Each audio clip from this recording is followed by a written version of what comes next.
First, I'd like to give a shout out to Jamal Ross for sending me this story. And when he sent me the email, he said, I have to honestly say that I'm surprised. So it made me wonder, what was he surprised about? And I said it has to be something that would be surprising, that we often say doesn't shock us. And to be honest, when I pulled this up, I have to say myself that I wasn't surprised. But at the same time, I'm not so happy about the conviction or the verdict in this particular case. But before I get into that, let me just give you a little bit of backstory. This man's name is Jacob Scott Goodwin. He's 23 years old, and he was one of the white supremacists that was involved with the Charlottesville, Virginia riots that happened in August of last year. But not only was he involved, but he was involved with a particular person that actually became viral in this particular attack. Y'all may remember him. His name is Deandre Harris. Now, he was the black man that was attacked viciously in that parking garage by multiple white supremacists at that particular riot. So bad, in fact, that he ended up having was put into his head, because if you saw the pictures, his head was bleeding, and he was bruised up pretty badly. And to make matters worse, they were actually, in the midst of all of that happening with him, he ended up getting hit with charges of assault in October, and he almost faced time in jail. But luckily for him, in the month of March, all the charges against him were dropped. Now this guy's in the forefront because he was involved in an attack on Deandre Harris.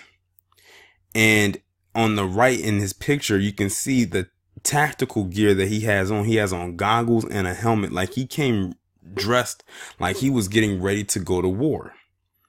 And that's actually what did not help his case, because they try to argue it down, to get the charges dropped against him and try to say that Deandre Harris was the one that attacked him.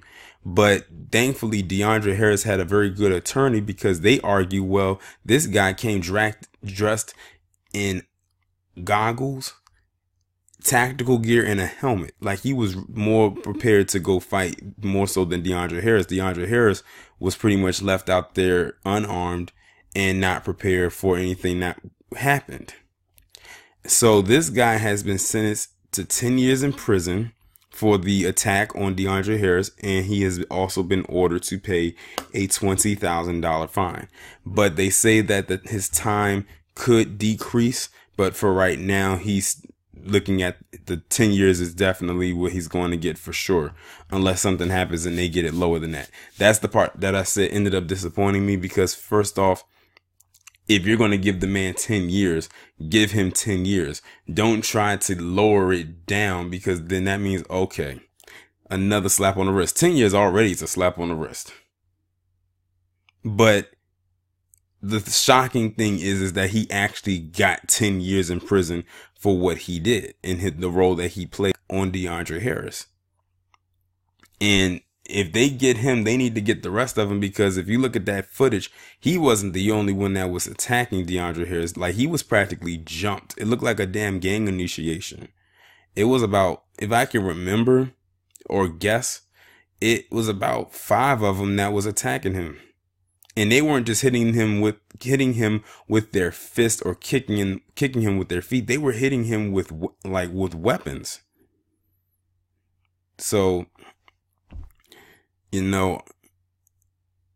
send his ass up the river if possible, but he's not the only one. If he goes down, the rest of them need to go down as well. The good thing is that Deandre Harris is pretty much cleared of everything of any wrongdoing, and has been for the last couple of months. This is all I have to say about this particular story right now. Y'all let me know what you think down in the comments. Like, share, subscribe, and I'll talk to you in the next one.